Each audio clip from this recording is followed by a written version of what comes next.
En quoi ce visage s'inscrit-il dans l'art contemporain? Il s'inscrit d'abord par une thématique. Cette thématique, c'est évidemment la photo qu'il a, je dirais, augmentée, développée. C'est le visage. L'humanité est aujourd'hui le grand thème de l'art.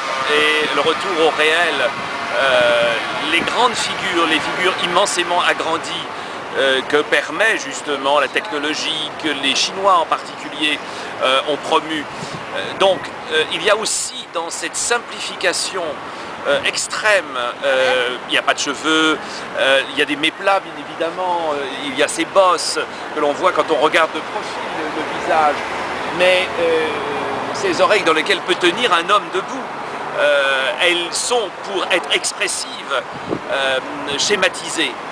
Et il y a là comme une sorte de travail que l'on pourrait faire sur une photo lorsque l'on veut la rendre, je dirais, presque pure de toute anecdote.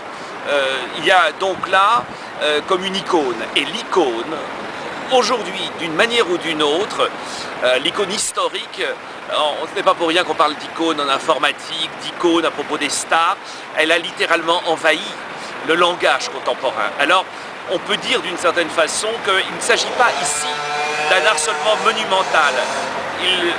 Il semble bien qu'on soit, avec l'art contemporain, dans ces grandes échelles urbaines qui inscrit l'art dans la rue, dans la ville, dans ces sites immenses des grandes mégapoles contemporaines. Alors, d'une certaine façon, la Madeleine préfigure ces acropoles qui deviennent des mégapoles. Et le prophète des prophètes s'inscrit d'une manière, je dirais, non seulement universelle par rapport à l'humanité, mais d'une manière extratemporelle. Il est profondément contemporain et il vient du fond des âges. Merci.